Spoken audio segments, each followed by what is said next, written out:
Para sahabatku yang dicintai oleh Tuhan, adakah yang seringkali bulet di pikiranmu? Atau dengan kata lain, saya mengatakan, pernahkah para sahabat itu dibuat ruwet oleh pikiranmu sendiri? Pasti ada ya, dan pasti ada yang pernah mengalami seperti itu. Mudahnya itu demikian, saya ambil contoh. Seringkali kita mengatakan, saya mau berubah. Hidupku harus berubah. Aku pasti bisa berubah. Tetapi apa yang terjadi? Tidak berubah.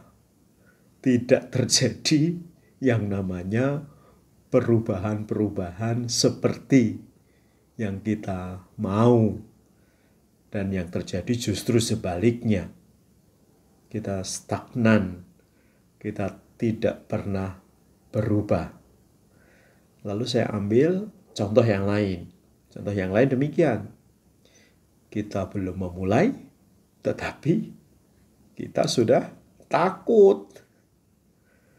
Takut gagal, takut dinilai, takut ini dan takut itu. Intinya adalah takut banget. Padahal kita belum memulai.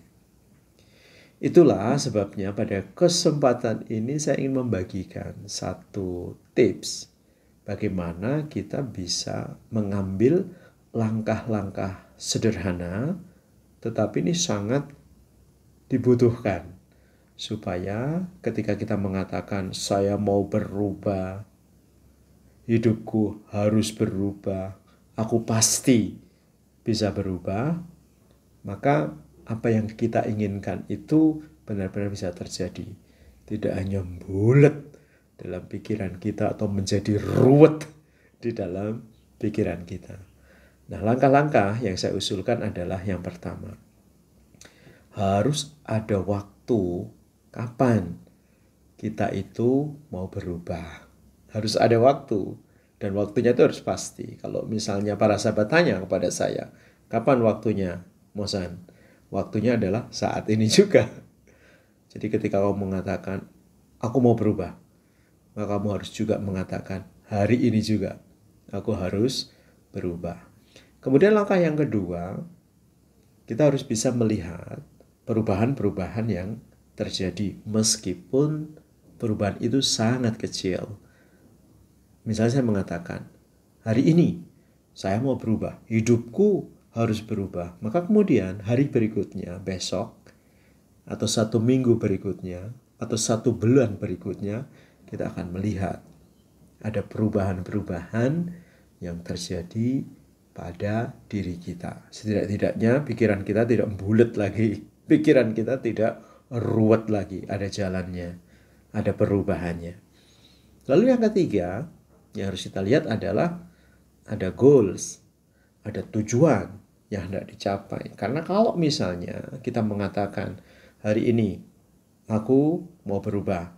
Lalu saya sudah merasakan ada perubahan-perubahan kecil itu. Tetapi ketika tidak ada goals, tidak ada tujuan yang hendak kita capai, kemudian useless, tidak punya arti. Itulah sebabnya kita harus menentukan juga tujuan-tujuan atau goals yang hendak kita capai.